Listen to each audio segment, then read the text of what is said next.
그동안 잘 지내셨어요?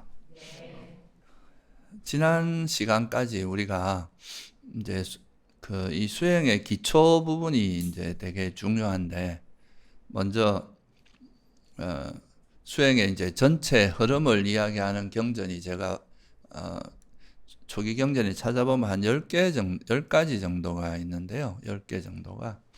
거기서 이제 공통적으로 이제 나오는 게 첫째가 신심이에요. 부처님의 가르침에 듣고 신심을 일으키는 거. 그거는 이제 좀 수행적인 측면에서 이야기하자면 바른 견해에 대한 신심이라고 할 수 있어요. 우리가 부처님의 바른 가르침에 대해서 확고한 믿음이 있어야 이제 그 가르침에 따라 수행을 할 수 있잖아요. 그죠?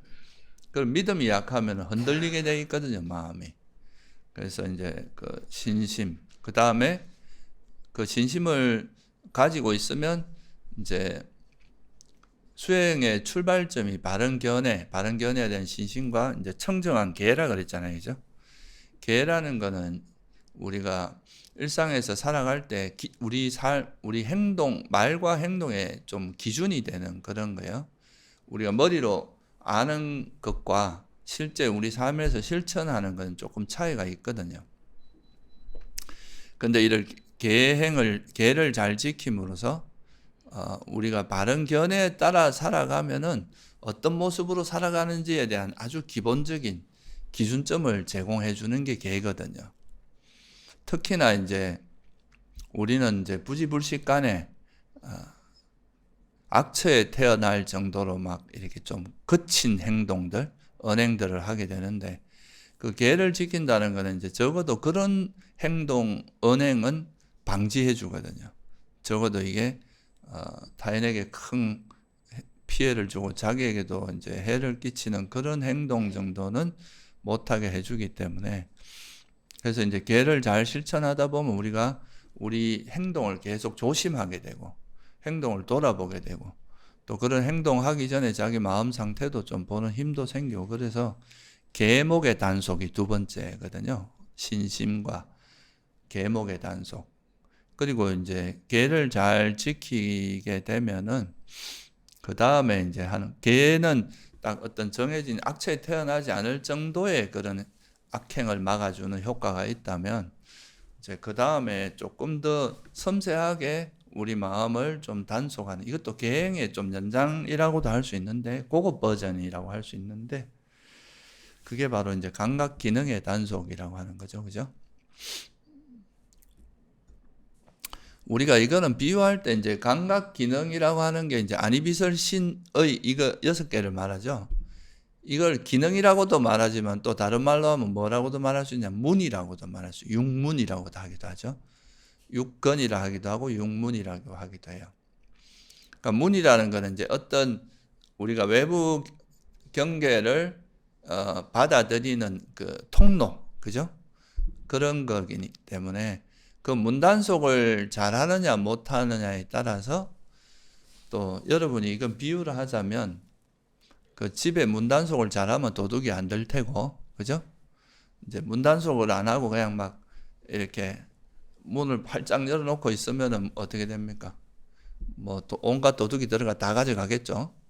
그런 것처럼 우리 마음의 문도 이제 우리가 어떤 대상을 받아들이는 그 마음의 문을 잘 단속을 하지 못하면 온갖 나쁘고 해로운 법들이 물밀듯이 밀려올 거다, 이렇게 이제 표현하고 있는 거죠. 그래서 우리가 이 문을 잘 지키는 거, 우리 감각의 문을 잘 지켜서 번뇌가 일어날 만한 그런 대상들을 조금 단속을 하고죠. 그런 거를 좀 절제하고 안 들어오게 하고, 이제 좀 선한 마음, 그러니까 그리고 이제 좋고 선한 유익한 법들은 이렇게 들어오게 하고, 그러니까 뭐 우리 집안 사람은 들어오게 하고 도둑들은 못 들어오게 하고, 이런 거나 똑같은 거죠. 그렇게 했을 때 우리가 그런 해로운 마음 또는 불선한 마음이 일어나는 것을 상당 부분 예방할 수 있고 줄일 수 있다. 이게 이제 감각 기능의 단속입니다. 그래서 이런 감각 기능을 단속하기 위해서 이제 필수적으로 들어가는 조건이 뭐가 있어요? 이 문을 지키는 데 있어서는 뭐가 필요하겠어요? 예? 문지기가 필요하잖아요. 영어로는 게이트키퍼라고 하는데 문지기가 필요한데 이 문지기 역할을 하는 게 바로 뭐냐? 바른 기억과 뭐 알아차림도 물론 들어가 있지만 주로 이제 바른 기억이 중심이 된다고 합니다. 왜냐? 아까 말했듯이 이 사람이 도둑인지 아닌지를 우리가 알아야 되죠. 그죠? 지금 이 들어오는 마음이 도둑인지 아니 이 사람이 도둑인지 아니면 우리 가족인지 또는 이 집에 사는 거주자인지 이런 걸 알아야 도둑은 맞고 이제 여기 거주자는 들어오게 할 수 있는데 그런 역할을 하는 게 바로 바른 기억이고 그게 이제 선과 불선을 명확히 구분하는 지혜가 있고 그 지혜를 잊지 않아야 그죠? 그 선과 불선을 구분하는 그 지혜를 망각하지 않고 잊지 않아야 그걸 단속할 수 있겠죠, 그죠? 그래서 이런 단속의 이제 기본 그거는 바른 기억이다, 삿디다, 삼마 삿디다 이렇게 보통 표현을 하는 거고요. 그래서 우리가 이제 경전에 보면 이런 이제 구절이 나옵니다. 이게 여러 똑같은 거 나오는데 비구가 눈으로 어떤 형색을 볼 때 그 표상을 취하지도 않고 여기서 표상은 이제 보통 전체상 이렇게 이야기도 하고 그다음에 또 그 세세한 부분상을 취하지도 않습니다. 그러면 이런 거를 이제 여기서 표상을 취하지 않고 부분상을 취하지 않는다. 이거는 그 이제 번뇌를 기반으로 해서 얻는 표상을 이야기하겠죠. 그러면 이제 그런 감각 기능이 잘 되어 있지 않으면 욕심과 탐욕과 성냄, 싫어하는 마음이라는 나쁘고 해로운 법들이 그에게 물밀듯이 흘러 들어올 거다. 뭐 이걸 구체적인 예로 들자면 이제 젊은 수행자들은 이제 이성에 대한 그런 예를 들어서 갈구가 있을 수 있잖아요. 근데 이제 아름다운 여성을 봤어요. 또는 멋진 남자를 봤어요. 그러면 거기에 이제 우리가 이 표상을 취한다는 건 그 사람 아름다움에 대한 표상, 그죠? 전체적으로 참 멋지다, 아름답다 이렇게 표상을 취하는 게 전체상이라면 그 다음에 이제 그 사람에 대해서 이모저모 코는 어떻게 생겼고 눈은 어떻게 생겼고 이런 거를 구체적으로 취하는 건 또 뭐가 되겠어요? 부분상이 되겠죠. 그런 거를 자꾸 취하다 보면 어떻게 돼요? 그에 대한 가래가 어떻게 되겠습니까? 점점 더 이렇게 성장하고 커져 나가겠죠. 그죠? 그러면서 이제 그 가래가 점점 뭐 길거리 가다가 어느 날 딱 봤는데 그 사람에 계속 생각이 나고 그 이미지가 떠오르고 계속 거기에 대한 생각들이 벌어지고 이런 게 이제 그 눈을 단속하지 않고 했을 때 그 가래가 계속 이어지는 거. 또 우리가 뭐 수행하다 보면 또 음악 같은 걸 듣는 경우도 있잖아요. 그러면 보통 이제 음악을 들으면 그 멜로디, 소위 말해서 이렇게 반복되는 그 멜로디가 있잖아요. 근데 그건 이렇게 앉아있으면 계속 그 멜로디가 마음속에 왔다 갔다 하고 이런 걸 많이 듣죠. 그런 경험들이 좀 있을 겁니다. 그런 것도 귀로 들리는 소리를 단속하지 않고 그거를 계속 내버려 두다 보면 그거에 대해서 이제 그거에 듣기 좋은 소리에 대한 그 표상이 점점 진행되면서 그래 될 수 있다. 그래서 우리가 감각 기능을 잘 단속하는 것은 우리에게 일어날 수 있는 그런 이제 탐욕이나 내가 사랑스럽고 좋은 거에 대해서 문을 활짝 열어놓으면 그게 이제 집착으로 욕망으로 해서 이제 욕망이 커져 나갈 수 있고 내가 마음에 들지 않는 것에 대해서 단속하지 않으면 그에 대해서 화가 일어나서 계속 화가 커져 나갈 수 있기 때문에 그런 거를 잘 단속하는 것. 그러니까 이게 번뇌가 일어날 만한 상황이면 좀 절제하고 차단해서 그걸 더 이상 그쪽으로 주의를 기울이지 않고 멈추는 거죠. 그죠? 우리가 제가 이제 지난주 일요일 날 놓아버림, 내려놓는다는 게 뭔지에 대해서 좀 자세히 설명을 했는데 그건 나중에 한번 참고를 해보시고 그러니까 우리가 뭔가 번뇌를 버린다는 거는 사실 어떤 일어난 마음을 어떻게 막 잡아서 물건처럼 어떻게 갖다 버리고 이게 불가능합니다. 우리 마음은 일어나고 사라지고 이런 게 한번 일어난 마음을 우리가 어떻게 관여할 수는 없잖아요.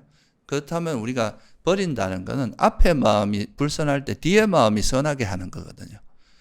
뒤에 그런 이제 불선한 마음이 계속 이어지지 않도록 뒤에 마음에서 선한 마음을 일으켜서 지혜를 일으키거나 자비를 일으켜서 그걸 끊는 거, 그걸 우리가 버린다고 표현을 하는 거예요. 그래서 이런 이제 그 감각 기능을 잘 단속한다는 건 이런 이제 번뇌가 일어날 만한 상황을 아예 안 만들어서 선한 마음이 이어지게 그런 대상이 나타나면 그 대상에 주의를 기울이지 않으면서 선한 마음이 이어질 수 있도록 잘 단속을 하는 거죠. 쉽게 말해서 이게 이제 아까 제가 앞서서 말씀드린 문단속을 잘하는 겁니다. 그러니까 번뇌가 일어날 만하고 내가 잘 일으키는 그런 번뇌 같으면 좀 피하는 거죠. 그걸 거기에 주의를 기울이지 않고 이렇게 하는 그게 이제 감각 기능을 잘 단속하는 거예요. 그러니까 뭐 우리가 수행을 되게 열심히 하고 아는 걸 많이 이제 이야기하는데 뭐 불교에 대해서 아는 소리를 많이 하는데 실제 일상 속에서 그런 단속이 잘 안 된다면 실천이 안 되는 거거든요. 그죠? 그렇죠? 여러분들이 뭐 되게 뭐 번뇌 이렇게 버려야 돼 저렇게 버려야 돼 하면서도 일상에서 막 즐길 거 다 즐기고 듣고 싶은 거 다 듣고 맛도 또 우리가 음식이나 이런 거 맛도 막 즐기고 있고 자기 마음 절제 없이 그렇게 하고 이렇게 한다면은 그건 실제 수행이 이어진다고 말할 수는 없겠죠. 그죠? 그러니까 이 감각 기능의 단속이나 계행 이런 것 속에서 우리가 수행이 정말 이게 현실 속에 잘 진행되고 있는지를 확인하는 그 작업도 될 수 있어요. 확인하는, 검증하는 그 수단도 될 수 있어요. 이거는 되게 현실 속에서 분명하게 드러나는 거잖아요. 그죠? 그래서 그런 게 바로 감각 기능의 단속이고, 이런 감각 기능의 단속을 잘 갖추면 안으로 더럽혀지지 않는 행복을 경험한다. 그래서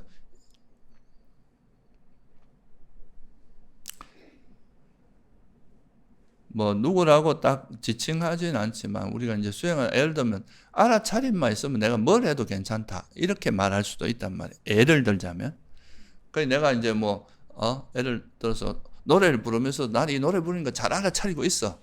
또는 뭐 술을 마시면서 난 술 마시는 거 잘 알아차리고 있어. 이렇게 말하면 그 성립하겠어요, 그게? 그거는 이제 사실은 하지 않아도 될 일을 해놓고 그걸 뭐 알아차림이라는 걸로 포장을 하는 거지. 실제로 만약에 우리 지혜가 성장해서 그랬다면은 그런 감각 기능이 아예 그런 번뇌가 일어날 걸 애초에 뭘 하겠습니까? 단속을 하고 예방을 해서 그런 게 안 일어나게 해야 되겠죠. 이미 이렇게 해놓고 그건 알아차린다고 수행이 잘 된다 그러면 그건 말이 안 되겠죠. 그죠?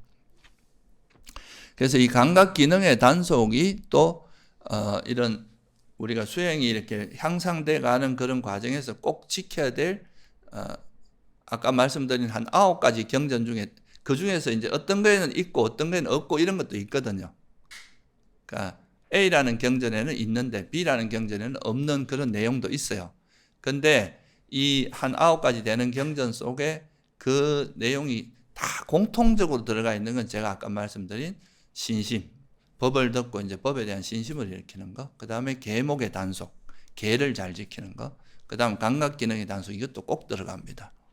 그러니까 이거는 계나 감각 기능의 단속, 이거는 수행자에게 가장 중요한 기초가 된다. 그죠? 애초에 그러니까 번뇌가 일어날 상황들을 좀 잘 단속하고, 그죠? 그리고 이제 문단속을 잘해서 도둑이 안 들어오게, 우리 마음에 도둑이 들어오지 않게 하고, 이제 집안 그 살림을 잘 보호하는 이런 거를 의미하는 거예요. 그래서 이게 이제 감각 기능의 단속이라 하기도 하고, 감각의 대문을 잘 단속한다. 뭐 이렇게 표현하기도 합니다. 그래서 이런 감각 기능의 단속을 우리가 이제 실제 수행하는 쪽에서 그걸로 한번 해보면, 우리가 제일 기본적인 수행자가 하는 것 중에 하나가, 자고 먹는 걸 규칙적으로 해. 이것도 단속하는 거거든요. 때 아닌 때 먹고, 때 아닌 때 자고, 이런 것도 뭐예요? 우리의 게으름을 단속하지 못하는 거 아니에요. 그죠? 게으름이 일어날 만한 상황들을 계속 반복하고 그게 계속 이뤄지도록 하는 거 아니에요. 그죠? 그래서 이제 이런 출가자나 이제 수행센터에 가면 제일 공통적으로 다 하는 건 뭐냐? 정해진 시간에 일어나고, 정해진 시간에 잡고, 밥 먹는 시간이 딱 정해져 있고 그런 규칙적인 생활이 우리가 이제 막 함부로 그냥 그 내 기분에 따라서 내 그냥 막 행동하는 그런 걸 절제하게 해주거든요. 거기서 이제 뭔가 우리 마음을 좀 단속하고 통제하고 행동을 단속하고 이런 거를 배우게 돼요. 아침에 일어나기 싫은데도 어떻게든 아침에 예불을 해야 되면 일어나서 가서 안고 하는 게 그게 자기의 하기 싫은 거 좀 힘든 거를 인욕하는 힘도 생길 거 아니에요. 그죠? 그런 걸 참고 거기 가게 되고 또 게으름에 빠져서 조금만 더 누워가고 자고 싶다 이라는 거를 이제 일어나서 깨서 이제 행동하게 만들고 이런 것이기 때문에 그래서 이런 이제 규칙적인 생활을 하는 것이 굉장히 중요하다고 하기 때문에 그래서 뭐 옛날에 제가 처음 출가했을 때 어른 스님들이 그런 말도 했어요. 삼시 예불만 잘 챙겨도 기본을 한다고. 그러니까 딱 정해진 시간에 이제 그 예불하고 또 밥 먹고 하는 그 규칙적인 생활 그게 몸에 배이는 게 되게 중요한데 뭐 물론 이제 세속에 있으면 이런 걸 하기가 쉽지는 않을 거예요. 그죠? 그렇지만 이런 거를 좀 가급적이면 그래도 규칙적으로 하려고 노력하고 특히 잠자는 시간이 불규칙한 것이 우리 정서적으로도 영향을 많이 미치거든요, 이게. 그 잠을 뭐 불면증이 있다거나 잠을 이제 제대로 못 자고 이런 경우에 그게 이제 그 약간 불안이나 우울이나 이런 쪽이 올 확률이 상당히 높다고 하거든요. 그래서 이런 이제 우리가 생활을 규칙적으로 하는 거 이것도 수행에 아주 중요한 이것도 감각 기능의 단속의 구체적인 버전이다. 이렇게 말할 수 있고 또 요즘은 뭐 가장 큰 게 감각 기능의 단속 중에 제일 크게 대두되는 게 뭐겠어요? 스마트폰 뭐 이런 거죠. 이제 폰 가지고 노는 거 이제 시도 때도 없이 폰 가지고 노는 거. 뭐 예를 들어서 뭐 잠자기 전에도 폰 가지고 논다든가 또 뭐 요즘은 확실히 있잖아요. 길거리 가보면 예전과 다른 풍경이 있어요. 다 걸어가면서 이거 손에 다 폰 앞에 보고 가. 어디 가도 그래요. 걸어갈 때도 이거 들고 다니는 사람들이 많고. 그 저도 이제 가끔 운전을 해보면 이 되게 위험한 상황들이 많거든요. 핸드폰 본다고 차 오는 것도 모르고 막 그거에 빠져 있는 사람들도 꽤 있어요. 그리고 지하철 타보면 알죠. 다 폰 들고 있어요. 그래서 이게 이제 뭐 그거를 요즘 그런 걸 아예 하지 말라 이렇게 말하기는 어렵지만 적절히 꼭 필요할 때는 해야 되죠. 뭐 저도 사실 요즘 뭐 그 AI 활용하면 좋은 게 많거든요. 특히 이제 언어 같은 거는 되게 도움이 많이 돼요. 빨리어 같은 거 딱 넣으면 해석을 바로바로 해주거든요. 그런 거는 상당히 도움이 많이 돼요. 근데 이제 그런 거를 좀 절제하는 거 있잖아요. 쓸 때 쓰고 뭐 예를 들어 잠자기 전에 뭐 어느 정도 시간 전에는 절대 안 쓴다거나 뭐 그런 이제 어느 정도 시간을 정해놓고 한다거나. 그러니까 우리가 필요해서 쓰는 거야 당연히 의미가 있지만 그냥 시간 때우기 위해서 그냥 지루하고 이러니까 그런 걸로 이제 시간을 보내다 보면 결국 그런 시간들은 이제 그냥 즐기는 시간으로 끝나는 거지 그게 수행하고 자기를 돌아보거나 이런 게 아니잖아요. 그건 그냥 킬타임이란 말이죠. 그죠? 그게 어떤 생산적인 거나 이런 행동이 아니잖아요. 그래서 요런 이제 우리가 스마트폰을 통해서 이루어지는 뭐 유튜브라든가 뭐 또 하여튼 이 인터넷으로 할 수 있는 스마트폰으로 소비할 수 있는 그런 컨텐츠가 엄청나게 많잖아요. 어떻게 보면 이 세상에 있는 모든 번뇌가 다 들어앉아 있단 말이죠. 그죠? 그러니까 이제 이거를 적절히 절제하는 거. 이것도 감각 기능의 단속에 있어서 굉장히 중요한 요소다. 특히 요즘 세상엔 그래. 옛날에 농경사회 같으면 사실 이런 게 별로 언급할 필요가 별로 없었던 거예요. 기껏 해봐야 뭐 논에서 뭐 공차고 뛰놀거나 뭐 산에 가거나 이런 거 외에 뭐 별로 놀 거리가 없었단 말이죠. 근데 요즘은 이제 이게 손안에 들어오다 보니까 너무 쉽게 우리가 이제 누릴 수 있는 게 많아져서 그래서 이런 이제 유튜브라든가 대중매체 이런 거를 자기 나름대로 원칙을 정해놓고 하는 거 있잖아요. 그런 거를 잘 단속하는 것도 또 되게 중요한, 요즘 세상에서는 굉장히 중요한 그런 거다. 그래서 저 어떤 그런 좀 엄격하게 수행하는 센터에 가면 다 핸드폰을 뺐습니다. 이 스마트폰을 쓰지 못하게 해요. 그게 되게 큰 의미가 있거든요. 저도 옛날에 이제 미얀마 갔을 때 그때 이제 제일 좋았던 게 일단 전화 안 오고, 그러니까 이제 이게 인터넷이 안 되니까 인터넷 하려면 어떻게 해야 되냐면, 제가 그때 파옥에 있었는데 파옥에서 그 이제 몰라민까지가 택시 타고 가도 한 2-30분 걸리거든요. 그거 가서 이제 PC방이 있는데, 그때 미얀마의 그 이제 사람들의 임금이 한 달에 한 2만 원 정도 될 때예요. 우리나라 돈으로. 근데 그 PC방 1시간 하는 게 1,000원이에요. 그러니까 쓰기도 힘들고.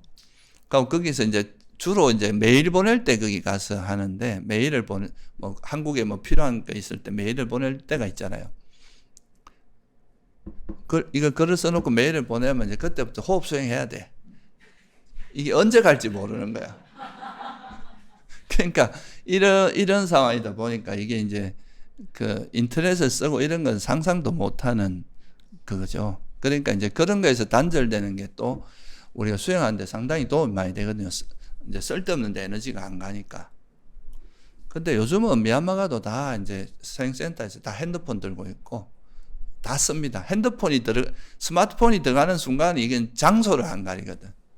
모든 데 다 들어가니까. 그래서 그런 거를 우리가 이제 조심하는, 어차피 피할 수 없다면 적절히 쓰는 걸 배워야 돼요. 내가 이제 이 정도 수준에서 쓰고, 이게 좀 넘어가면은 적절히 내가 단속하는 거, 그거를 하는 게 되게 중요하다. 뭐 또 보살님들 중에서는 또 쇼핑 중독 이런 것도 있겠죠. 그런 것도 꼭 필요하지 않은 건 좀 단속하는 거, 이런 게 다 포함됩니다. 이 중에서 이제 수행자로서 가장 중요한 거를 제가 몇 가지 말씀드린 거예요. 우리가 이제 스마트폰을 활용하는 걸 좀 잘 절제해야 되고, 생활을 규칙적으로 하는 거, 이게 사실은 건강에도 굉장히 좋고 수행자에게도 굉장히 좋은 습관이 되는 거죠.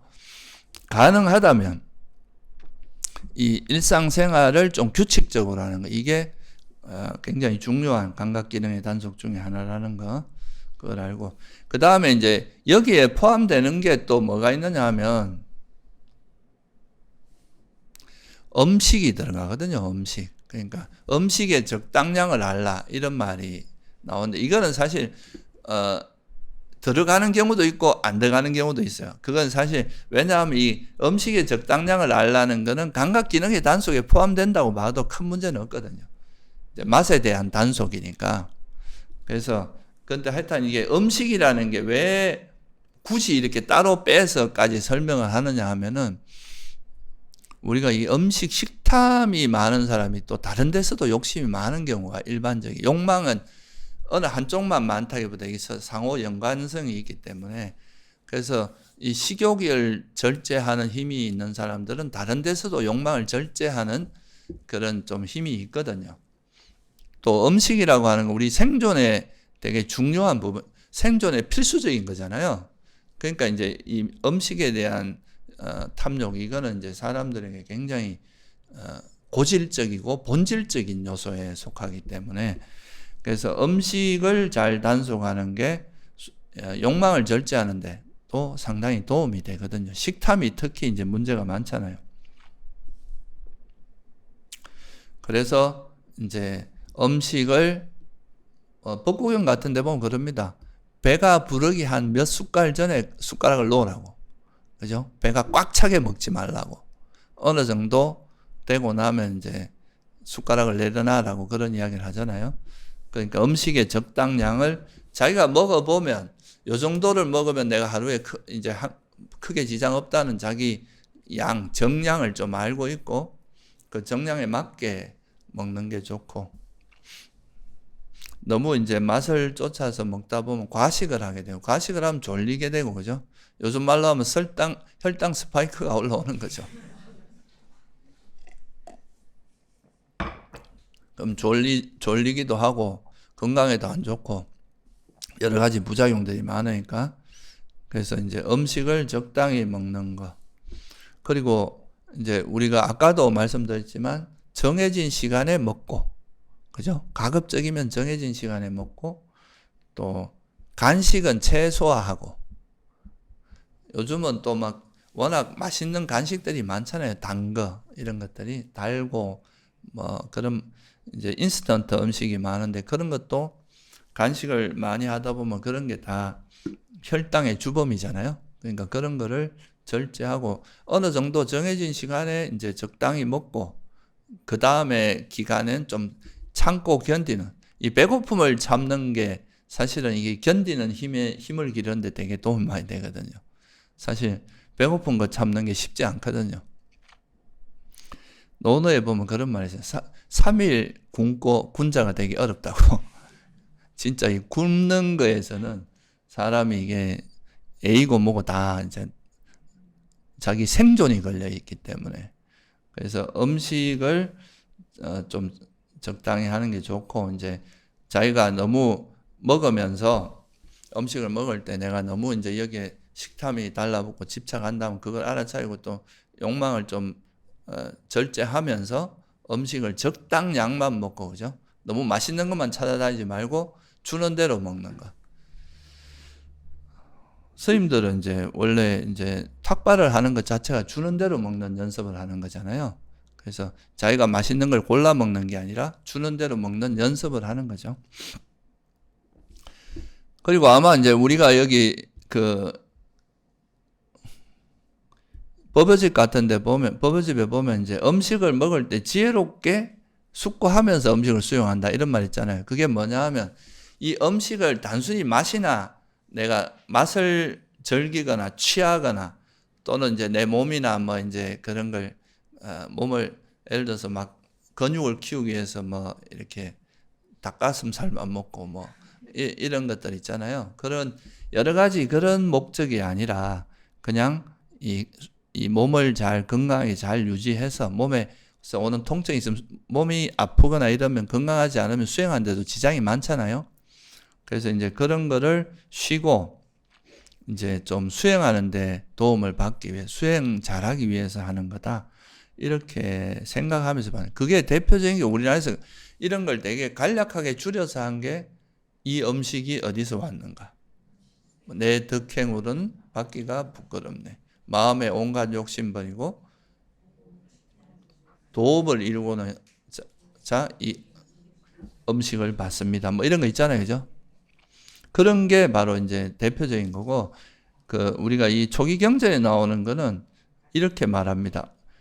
이 음식을 수용할 때 어떻게 반조를 하라고 하느냐 하면 즐기기 위해서도 아니고, 취하기 위해서도 아니고, 치장을 위해서도 아니고, 장식을 위해서도 아니고, 오직 이 몸을 지탱하고, 이 몸이 지탱하려면 음식을 먹어야 되잖아요. 그리고 유지하고 잔인함을 쉰다. 이건 몸에서 안 먹고 이러면 막 거기서 오는 고통, 힘든 여러 가지 있잖아요. 그런 거를 쉬고 청정 범행을 잘 지키기 위해서이다. 우리가 수행을 잘하기 위해서다. 그리고 그 좀 부과되면 이제 그렇게 하면 나는 오래된 느낌 물리치고 새로운 느낌이 일어나지 않게 할 것이고 나는 잘 부양될 것이고 비난받을 일이 없이 안온하게 머물 것이다. 이렇게 생각한다고 했는데 그걸 아까 이제 말씀드린 거 간단히 줄인 구절 있잖아요. 우리나라에서 오관계라고 하죠. 그죠?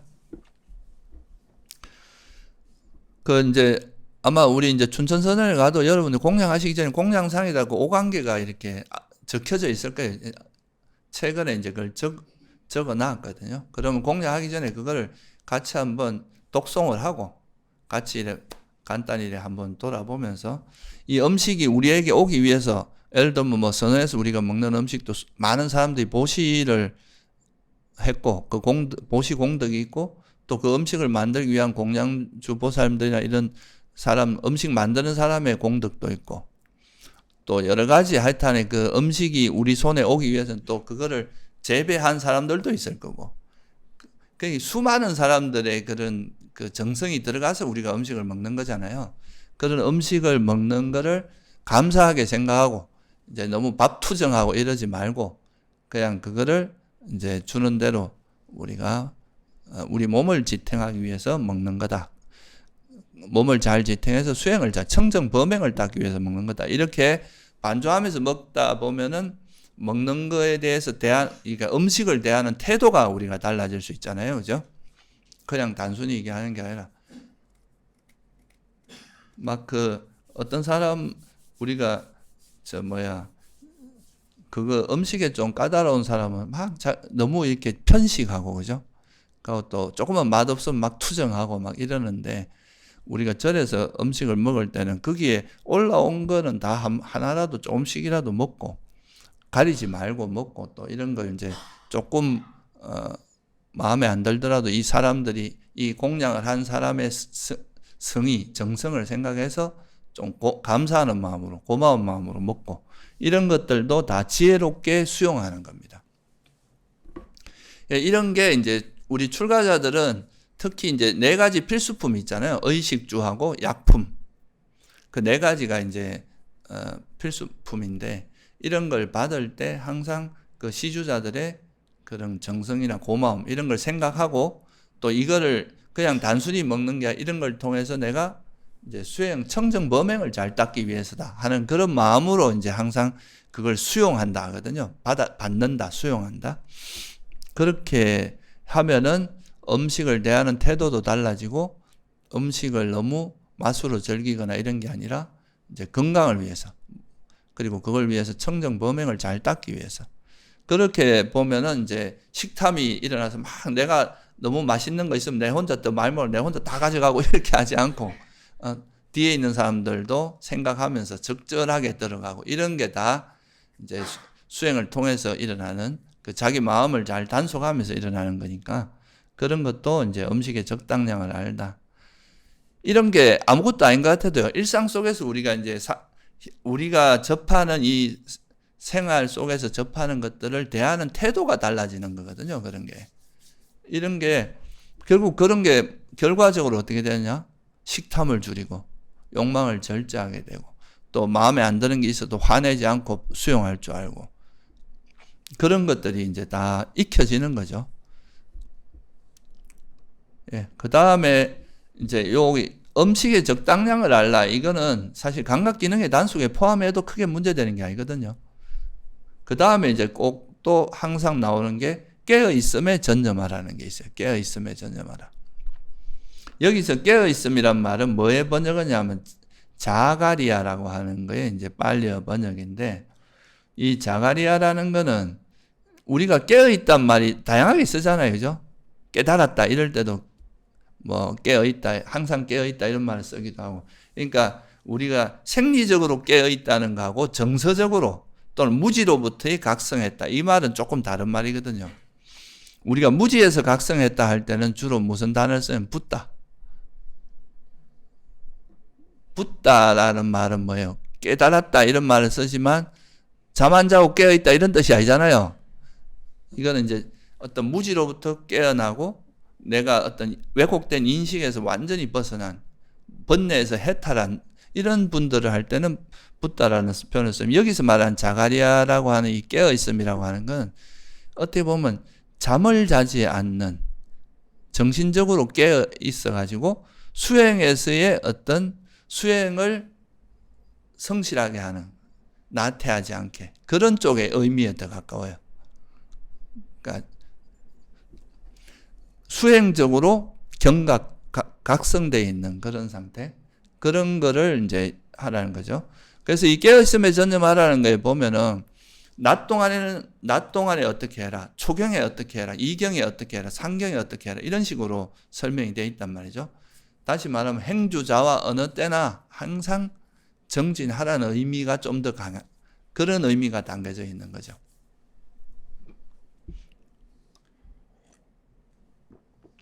수행하는 게 좌선 때만 수행하는 게 수행이 아니잖아요. 그죠? 좌선 때는 좀 더 깊이 있게 수행하는 거, 좀 더 섬세하게. 그게 또 일상으로 돌아오면 일상에서 하고 또 걸을 때는 걷기 수행, 걷는 때는 또 걷기 수행을 하고 이런 것이 잘 조화를 이루어야 이게 이제 어느 때나 수행이 되는 거죠. 그래서 여기서 말하는 깨어있음에 전념하라는 말은 낮이나 밤이나 어떤 단절 없이 끊이지 않고 꾸준히 수행하는 이런 거를 의미한다. 그러니까 쉽게 말해서 행주자와 어느 때나 방일하지 말고 수행해라. 이거를 깨어있음에 전념하라. 이 말입니다.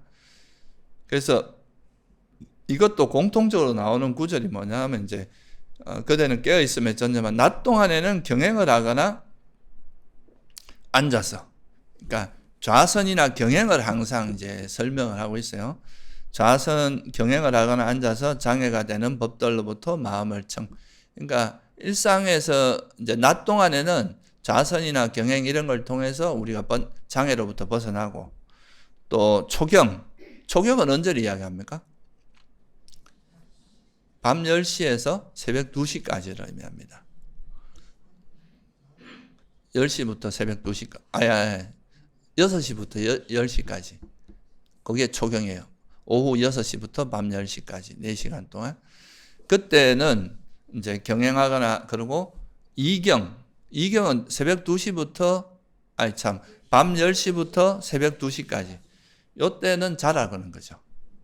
그러니까 우리가 절에서 3시부터 9시부터 그 다음날 새벽 3시까지 자는 게 이거에 좀 아마 기준을 두고 있지 않나 싶어요. 4시간 자고 버티기는 이제 수행이 깊은 사람이 아니면 좀 어려우니까 앞뒤로 1시간씩 더 보태가지고 10시부터 2시까지, 부처님께서는 10시부터 2시까지 자라 그랬거든요. 그런데 이제 9시부터 새벽 3시까지로 정해놨다고 볼 수도 있죠. 그리고 이제 또 새벽 2시에 일어나서 6시까지는 또 자선, 극기수행. 그러니까 이 말은 결국 뭐냐 하면 자선과 극기수행, 잠자는 시간 빼고는 자선과 극기수행을 통해서 장애가 되는 법들로부터 항상 마음을 청정하게 해라. 이렇게 이제 말씀하고 있는 겁니다. 잠잘 때도 그냥 자지 말고, 이렇게 발에다 발을 이렇게 옆으로 애기들 잘 때 자는 것처럼 해서 오른쪽으로 누워서, 오른쪽 옆구리 이렇게 대고 누워서 이제 자고, 잘 때 그냥 푹 퍼져가 자지 말고 내가 몇 시에 일어나겠다. 일어날 시간을 마음에 딱 염두에 두고 자면 어떻게 됩니까? 보통 그 시간에 깨거든요. 우리 마음에도 생체시계 같은 게 있어가지고 보통 내가 몇 시에 깨겠다 하고 자면 보통 그 시간에 깨집니다. 그래서 그런 식으로 잠을 자야 된다. 이러고 그 나머지 시간은 전부 다 좌선 아니면 극기 수행을 통해서 이제 계속 정진해라. 이 말이에요. 이건 주로 이제 스님들, 비구들한테 하는 이야기예요. 이제 예를 들면 여러분들이 뭐 나중에 기회가 되면 어디 미얀마나 태국 같은 데 이렇게 가보면, 특히 이제 태국이 좀 이런 극기 수행 이런 거에 대해서 조금 더 강조를 많이 하는데, 거기 가보면은 이제 꾸띠가 있으면 꾸띠 옆에 항상 이렇게 경행로가 있습니다. 뭐 좀 잘 돼 있는 데는 거기 지붕까지 다 돼 있어요. 지붕이 돼 있어서 비 올 때도 좀 경행을 할 수 있게. 그 평지를 이렇게 닦아서 한 20-30보 걸을 수 있는 거리만큼 이렇게 이제 경행로를 만들어서 이제 그 숙소 안에서 좌선을 하다가 조금 지루해지거나 또는 뭐 이렇게 피곤해질 수 있잖아요. 오래 앉아 있다 보면. 그러면 나와서 이제 극기 수행을 하는 거예요. 극기 수행하다가 다시 들어가고, 이렇게 좌선과 극기 수행을 병행하면서 수행하는 게 보통의 삶이거든요. 그럼 하루 종일 그냥 이제 자선 아니면 경영을 하고 사는 거죠. 숲속에서는 일상이라고 하는 게 뭐 밥 먹을 때나 이럴 때 외에는 크게 없으니까, 주로 이제 탁발 나갈 때, 그리고 이제 공양할 때, 이럴 때가 이제 좀 일상 수행의 영역에 들어가는 거고, 그 나머지 시간은 주로 이제 좌선과 경행, 이게 주로 이루어지니까, 그래서 그렇게 표현했는데요. 그래서 이 좌선과 경행은 극기 수행을 말합니다. 이 경행이 이제 원래는 경전을 이렇게 들고 이렇게 걸어가면서 읽고 이런 거에서 유래됐다고 하는 것 같더라고요. 그런데 이제 어쨌든 이게 수행하면서 이제 이렇게 천천히 너무 빠르지도 않고 너무 느리지도 않고 적당히 왔다 갔다 그러면서 수행하는 것을 경행이라고 하고, 요즘 말로 하면 쉽게 말하면 극기 수행이라고 보면 됩니다. 그렇게 수행을 하고, 이제 잠잘 때도 그냥 푹 퍼져가 자지 말고 잠자기 전에 마음을 좀 가다듬어서 자고 잠에서 깨어난 다음에도 또 이제 수행을 바로 하고. 근데 깨어나는 시간을 미리 이제 정해놓고 네, 몇 시까지 자겠다 이렇게 해서 자라 이거죠. 그냥 아무 생각 없이 잘 때까지 막 내가 얼마나 잘 수 있는가 보자 이래가 계속 자는 게 아니라 딱 정해놓고 자라는 거예요. 그래서 여기서는 주로 이제 깨어 있음에 전념하라 할 때는 주로 이제 좌선과 경행을 기반으로 해서 설명을 하고 있어요. 좌선이나 경행, 수행 두 가지를 가지고 이제 낮 동안이나 초경, 이경, 상경 뭐 잠잘 때는 이제 사자처럼 옆에 누워서 자라 이런 식으로 설명을 하고 있는데, 근데 이제 일상 수행 또 이 다음에 꼭 바로 연결되는 게 뭐냐 하면 일상 수행이에요. 그러니까 이제 깨어 있음에 전념하라고 설명을 하고 난 다음에 설명이 되어 있는 게 여러분들이 이제 바르게 알면서 행한다. 보통 이제 분명히 알아차리며 행한다. 이렇게 번역하기도 하는데 이게 이제 빨리어로 뭐냐면 쌈빠자나 까리거든요. 까리. 쌈빠자나 까리. 그러니까 이 쌈빠자나를 뭐로 번역하냐 일단 까리라는 거는 행하다. 까로티라는 거 이제 뭔가를 행하다 이런 뜻이고, 이제 쌈빠자나라는 게 이제 뭐냐는 의미인데 이 쌈이라는 단어가 보통 이제 많이 써요. 그러니까 together란 뜻도 있고 또 뭐고 철저하게 완전하게 이런 뜻도 있고, 또 하나는 뭐냐면 바르게란 뜻도 있어요. 우리가 바른 견해를 빨리어로 뭐라고 합니까? 삼마 디띠 또는 뭐 삼마 사띠 이렇게 하잖아요. 이 삼마라는 말을 바른 이제 견해 또는 바른 기억 이렇게 번역을 했단 말이죠. 삼마 사마디 그러면 바른 삼매 이렇게 번역을 하는데, 이때 이 쌈하고 여기서 쌈빠자나 할 때 이게 사실 같은 의미로 볼 수 있거든요. 그래서 이제 쌈빠자나라는 거를 사람에 따라 약간 다르게 번역하는 경우도 있어요. 뭐 분명히 알아차림. 아마 초기 불전에서는 그렇게 번역을 할 거예요. 그리고 이제 영어에서는 clear understanding. 이것도 이제 분명한 이해 이렇게 번역하기도 하는데, 중국에서는 이걸 뭐로 번역하면 정지로 번역했어요. 바를 정자에 알지자. 그래서 우리가 사띠 쌈빠자나 쌈빠자노 사띠 이게 정지 정념 정념 정지 이렇게 보통 이제 한자로는 번역이 되거든요. 근데 제가 생각할 때는 바르게 안다 정지가 훨씬 더 이제 그 의미적으로는 잘 어울린다고 생각을 해요. 이게 왜 그런가 하면 우리가 어떤 행위를 할 때 바르게 알면서 행한다. 이건 뭐예요? 그냥 분명히 알아차리면서 행한다. 이러면 그냥 이 현재 아는 거에 좀 초점이 맞춰지잖아요. 그죠? 근데 바르게 알면서 행한다. 이거는 뭐냐 하면 바른 견해에 맞게. 그죠? 그러니까 쌈이라는 게 바른 뜻이고 빠라는 거는 좀 강조입니다. 더 나아가서라는 뜻도 되고 철저하게 이런 뜻이고, 자나라는 건 자나띠라는 게 알다라는 뜻이거든요. 그러니까 바르게 철저히 좀 한 걸음 더 나아가서 안다 이런 뜻인데, 그래서 이걸 바르게 안다라고 번역을 했을 때 결국은 바르게 안다는 거는 바르다는 뜻이 들어가는 이유는 뭐냐면 항상 바른 견해가 기반이 될 때 바르다는 뜻이 들어갑니다.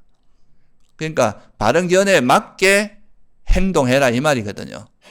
내가 말을 할 때도 막 상대를 공격하고 욕하고 이렇게 하면 이게 바르게 행하는 게 아니잖아요. 그죠? 그거는 이제 그릇되게 행하는 게 되죠. 바른 견해를 기반으로 행하는 게 아니라 그릇된 견해를 기반으로 행하는 게 되잖아요.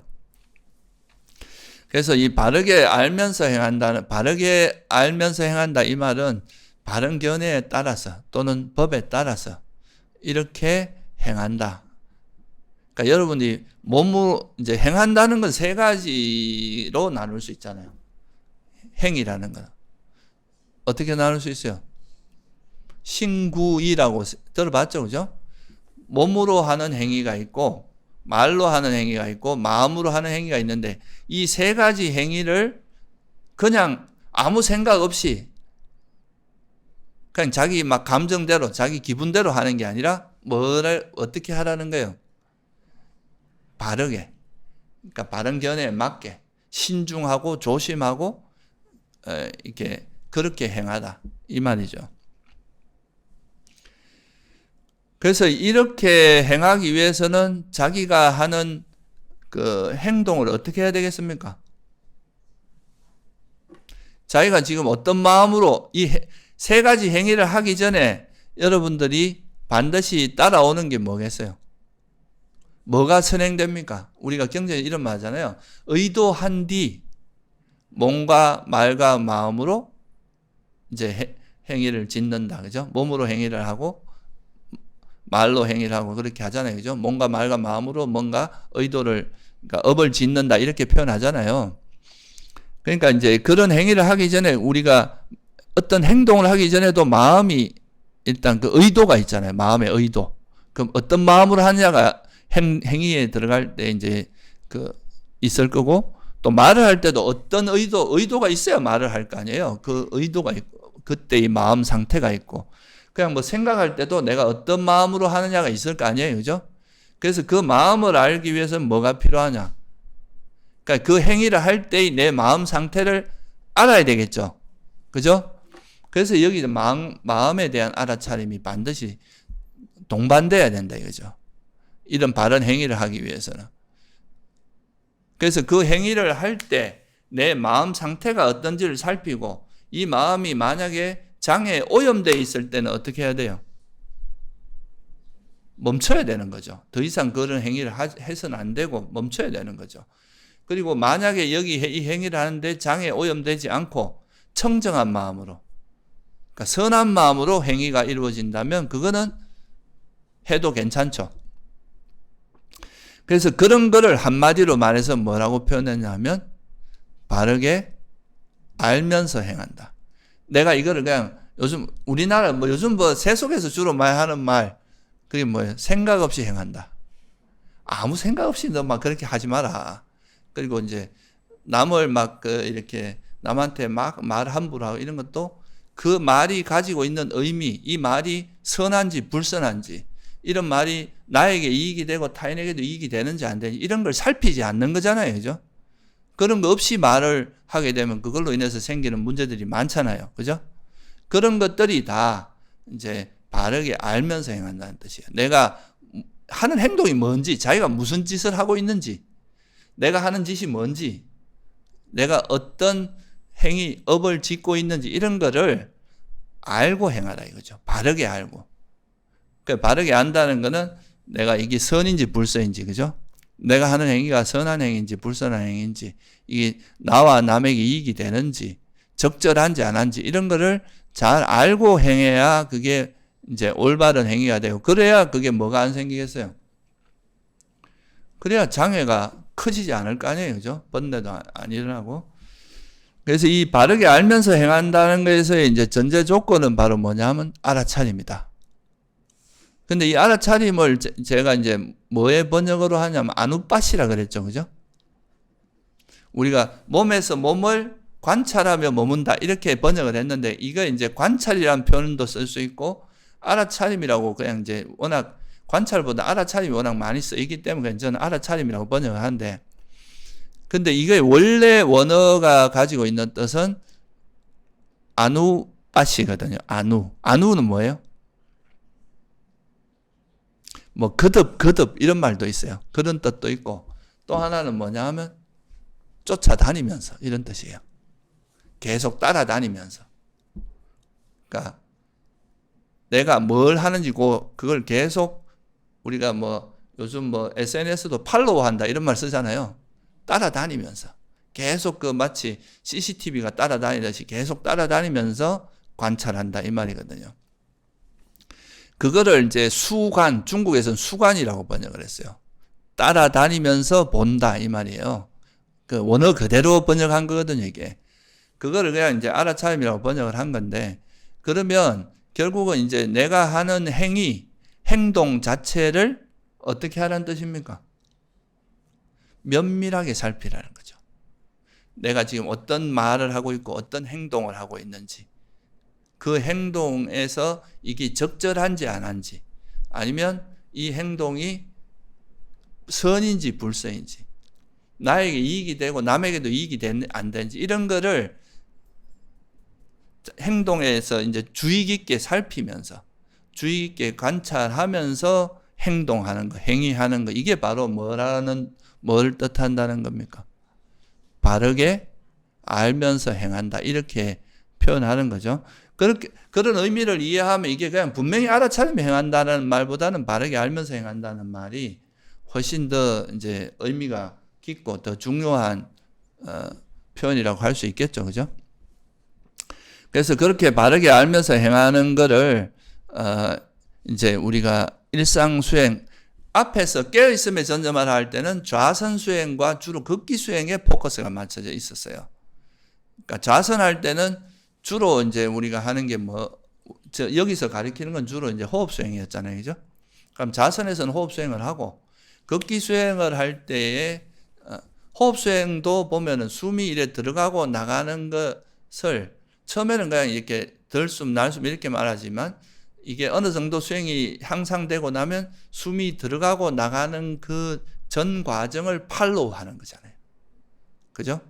전 과정을 따라다니면서 그 숨을 들어가고 나가는 전 과정을 알아차리는, 그게 이제 삼매 힘도 기르고 우리가 주의력도 기르면서, 그러면서 이제 그 장애도 더 철저하게 내려놓게 되는 이런 것고, 우리가 극기 수행을 할 때는 뭐가 대상이 돼요? 이제 왼발 오른발의 움직임인데, 왼발의 움직임을 이렇게 쭉 따라가고, 이 디딜 때는 또 발을 디딜 때는 뭐가 주로 일어나겠어요? 발에서 오는 감각이겠죠, 그죠? 그러니까 단단함이 느껴질 수도 있고 차갑고 뜨겁고 이런 거 있잖아요, 그죠? 그런 것이 알아차려질 거고, 그러니까 이거를 움직임을 쭉 알아차리다가 또 닿을 때는 이 닿는 감각을 알다가 또 들고 들을 때는 또 움직임으로 바뀔 거 아니에요, 그죠? 그 움직임을 쭉 따라가고, 이렇게 이 발의 변화에 우리 마음을 면밀하게 따라가는 걸 의미합니다. 따라가면서 그걸 알아차리는 거죠. 그러면서 이렇게 하는 과정에서 내가 여기에 장애가, 이 발을 디뎠는데 예를 들어서 좀 차갑다 그러면 그게 싫은 마음이 일어날 수도 있고, 그죠? 그러면 이제 그 장애를 알아차리고 그걸 놓아버리고 다시 현재 그 행위로 돌아오고, 그죠? 그리고 또 딴 생각이 막 일어나. 그러면 지금 발의 움직임이나 이런 감각이 가 있어야 되는데 딴 생각이 막 일어나면 그때는 또 이 생각을 움직이게 하는 장애 안에서 이 생각을 놓아버리고 다시 현재로 돌아와야 되겠죠. 현재 발걸음, 발의 그 움직임이나 감각으로. 그런 식으로 이제 수행을 하는 게 호흡 수행과 극기 수행. 그렇게 함으로써 이 두 가지는 이걸 통해서 호흡 수행이나 극기 수행은 바르게 알면서 행한다 이런 것보다는 꿰뚫어 안다거나 이런 식의 표현을 쓰거든요.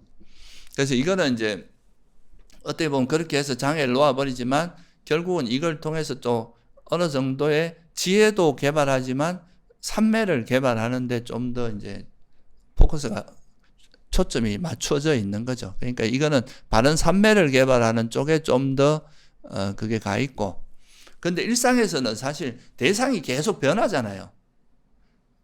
다양한 대상을 접할 수밖에 없는데 그때 내가 어떤 하나의 대상에 머물면서 수행할 수 없잖아요. 그러니까 어떻게 해야 돼요?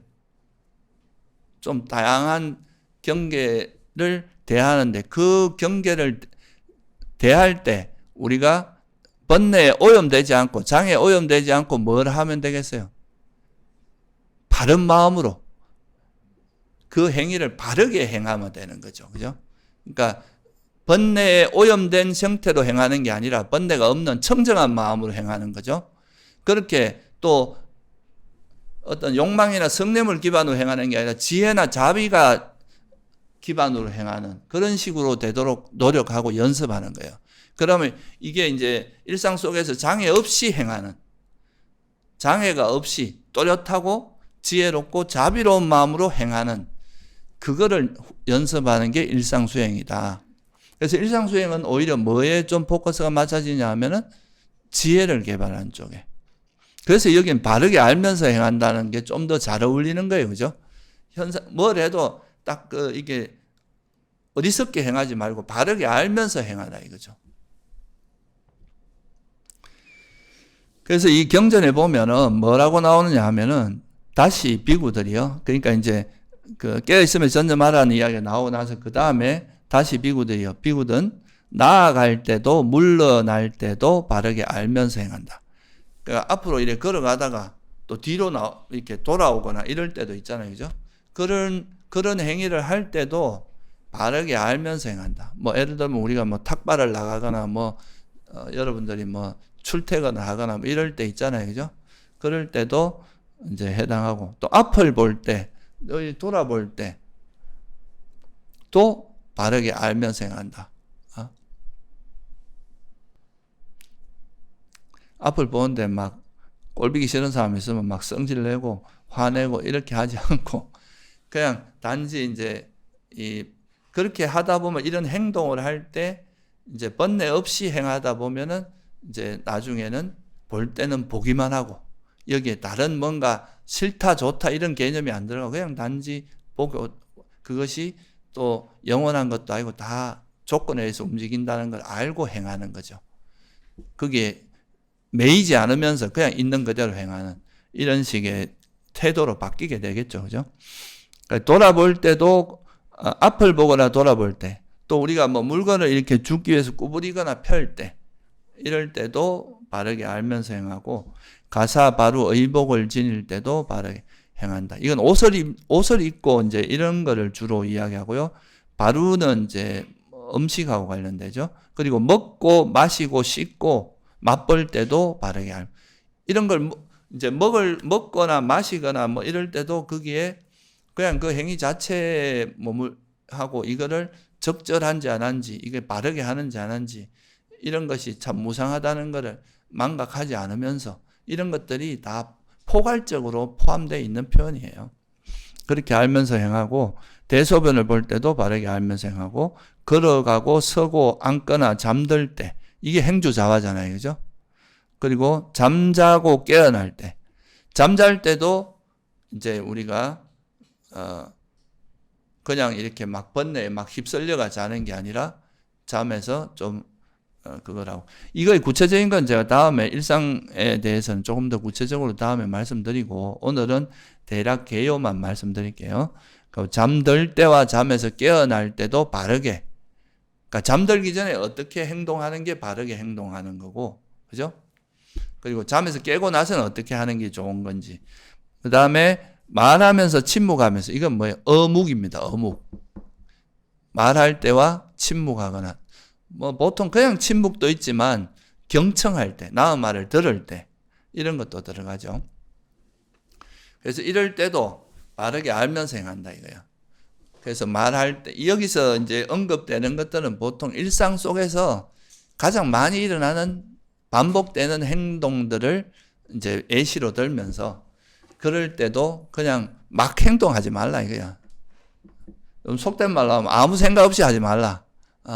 좀 뭔가 주의 깊게 이런 행동의 의미나 행동을 했을 때 이 행동이 주변에 미치는 영향 그리고 이것이 어떤 문제, 어떤 파장을 일으키는지 내가 타인에 대한 배려를 하는지 안 하는지 이런 거에 대한 충분한 고려가 들어가고 하는 행동을 의미하는 거다 이거죠. 그래서 이런 것들을 연습하다 보면 결국은 이제 우리가 호흡 수행이나 걷기 수행을 통해서 생긴 그 어떤 마음의 변화, 그죠? 처음에는 막 좋은 게 나타나면 싫어하고, 집착하고 나쁜 게 나타나면 막 싫어하고 이렇게 대응하던 게 호흡 수행이 잘 되려고 하면은 내가 좋은 게 나타나도 거기에 대해서 반응을 크게 안 하고 그냥 이런 게 있구나 하고 알아차리고 놓을 수 있어야 되고 마음에 안 드는 상황도 견뎌내면서 화 안 내면서 그걸 놓을 수 있는 힘 이러다 보면 좋아하고 싫어하는 그러니까 내가 마음에 들거나 마음에 들지 않는 대상을 대할 때 옛날엔 탐욕과 성냄으로 대하던 태도가 이제는 평온으로 대하는 좀 바뀌는 거예요 이게 태도가. 걷기 수행도 마찬가지고 그러면서 이런 태도가 이제 일상에서도 그대로 가져오게 되잖아요. 그럼 좋든 싫든 그거를 이제 화내지 않고 그걸 볼 수 있고 그걸 있는 그대로 알아차릴 수 있기 때문에 우리가 지혜가 작동할 수 있는 조건이 되는 거죠. 그렇게 돼야 바르게 알면서 행할 수 있는 거예요. 그죠?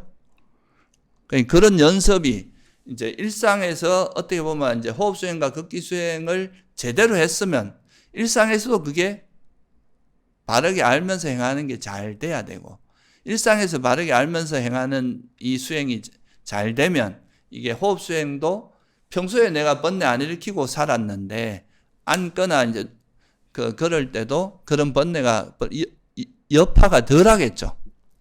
평소에 번뇌를 별로 안 일으키는데. 그러니까 앉아서도 이제 빨리 고요해질 수 있잖아요. 그죠? 이렇게 서로가 이게 이제 조화를 이루어야 됩니다. 앉아서는 부처인데 나오면 완전히 개망난이고 이러면 되겠습니까? 그러니까 앉아서나 이게 그럴 때나 일상에서나 이게 한결 같아졌을 때 그게 뭐가 됐다고 말할 수 있겠어요? 그래야 그 수행이 잘 된다고 말할 수 있는 거죠. 진짜 수행이 된다. 근데 입으로는 온갖 화려한 말을 다 하면서 행동하는 거 보면 완전히 유치하고 정말 어린애 같은 짓을 한다. 그러면은 그거를 이제 수행을 잘 됐다고 보진 않겠죠. 그죠? 이게 이제 이 깨어있음에 전념하는 건 수행을 꾸준히 끌고 가는 걸 이야기해요. 끌고 가다 보면 또 다양한 환경에 부딪힐 거 아니에요. 그죠? 그런 과정에서 또 이제 일상적인 환경에 부딪힐 때는 바르게 알면서 행하는 것. 지혜롭게, 자비롭게 행하는 이런 게 또 굉장히 중요한 요소다 하는 것을 좀 이해하시고, 오늘은 그래서 이제 수행할 때 좀 우리가 어떤 딱 정해진 때만 처음에는 뭐 그렇게라도 해 나가는데 점점 이게 이제 행주자와 언제나 좀 일상 속에서 우리가 정말 지혜롭고 자비롭게 바르게 행하려고 하는 그런 노력을 꾸준히 이어나가는 것 자체가 되게 중요한 수행이라는 걸 여러분이 좀 잘 이해를 하면 좋을 것 같아요. 오늘은 여기서 마치겠습니다.